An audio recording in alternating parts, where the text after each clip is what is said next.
We have many different stitches in the world of crochet. Each stitch has its use cases depending on what you want to achieve.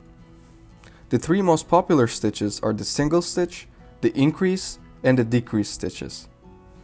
In this video, I'll teach you how to make a single crochet. Before we start, we need to attach our hook to the yarn. To do so, we use something called a slip knot. Normally, you need to make a slip knot yourself, but your pre-started piece comes with a slip knot. So let's find it. You might find multiple stitch markers attached to your pre-started piece. One of these stitch markers indicates your slip knot. To identify which one, just find the stitch marker that's attached to only one strand of yarn. So, for example, this stitch marker is attached to 2 strands of yarn, so it's not the slip knot. But this marker is only linked to a single strand, so this is the one.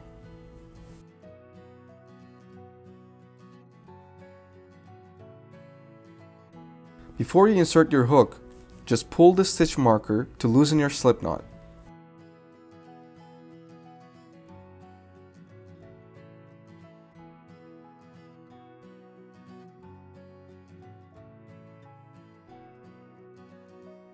Then you can take off the marker, but be careful not to lose your slip knot because now the stitch marker is not guarding it anymore.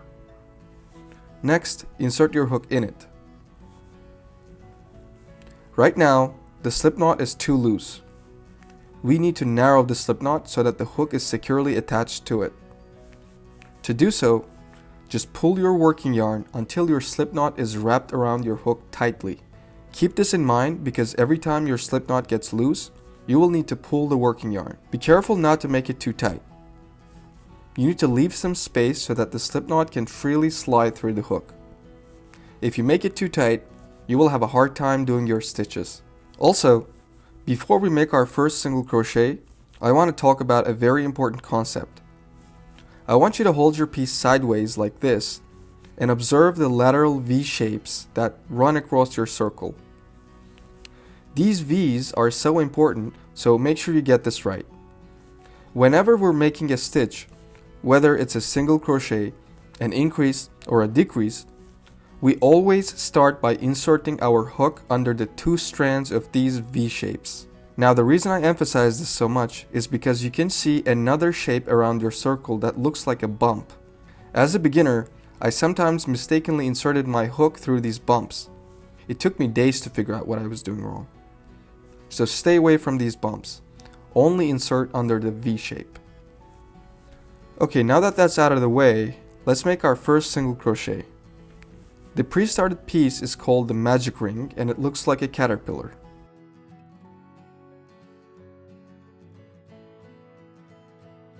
We'll put our first single crochet across the belly of the caterpillar. If you're right-handed, this stitch will be to the left of your slip knot, and if you're left-handed, it will be to the right of your slip knot. So if you're right-handed, you'll be crocheting from right to left, and if you're left-handed, it's left to right. So basically, you should insert your hook into the stitch right here.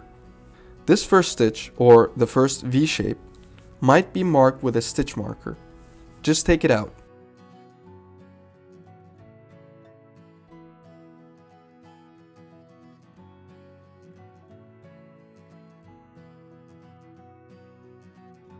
And insert your hook under the 2 strands of the V shape.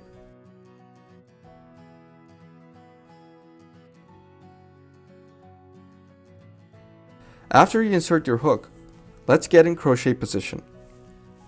Like we learned in the previous video, loop the working yarn around your pinky and drag it over the back of your forefinger.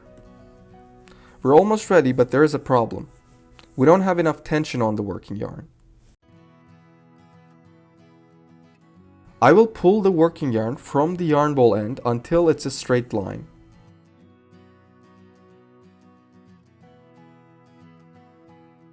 That's much better. Now let's get back to the single crochet. After you insert your hook, the tip of your hook should be facing you. Now we're going to do something called a yarn over. I will simply go under and behind the working yarn and rotate my hook a little bit to get a hold of the working yarn. The purpose of yarning over is to catch the working yarn so that we can pull it through. Now after we grab the working yarn, the objective is to pull it through the 2 strands of the V shape. This is called pulling up a loop. Here's what it looks like. But now I will undo this so that we can do it together slowly.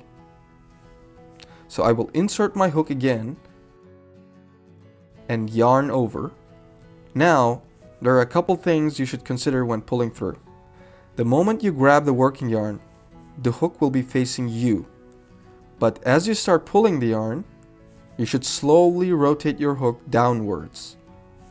Just when the yarn is going through the loop, it should be facing down.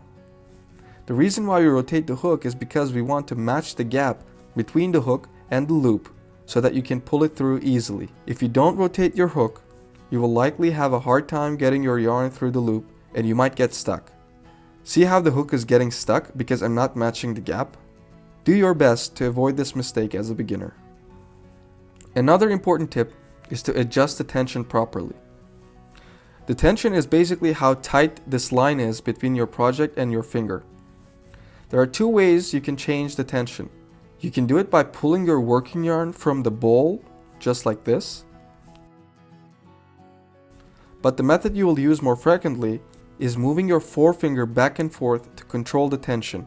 To increase the tension, you can push your forefinger away from the project, which will make the yarn tighter. Similarly, if you release your forefinger, the yarn will get looser. Now the reason I brought this up is because the tension plays a critical role when you're pulling through the loop. If you put too much tension, meaning if you push your forefinger too much, it will be much harder to pull your working yarn through the loop. To fix this issue, just release your forefinger a little bit.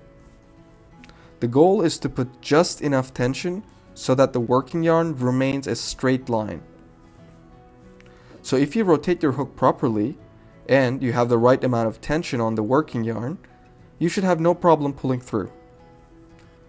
After you pull through the 2 strands, you will end up with 2 loops on your hook. You just completed the first step of single crochet. Now the second step is very similar. The objective is to pull the working yarn through both loops you have on the hook.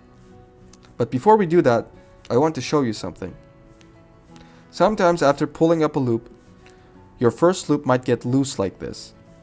To fix this, all you have to do is to pull the working yarn. Be careful not to make it too tight, in which case it will make it harder for you to pull through.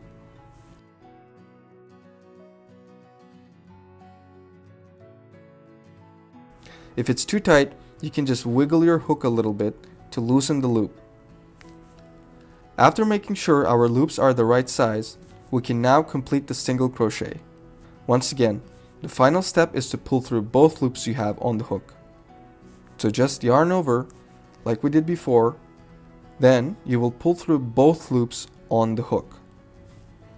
Apply the same principles we discussed earlier. Make sure you're rotating your hook and putting just enough tension on your working yarn. And that's it. Congratulations. You just completed your first single crochet. If you want to take a break after this, make sure you pull your slip knot so that you don't lose it after you take out your hook. And in the next video, we'll turn this single crochet stitch into an increase stitch.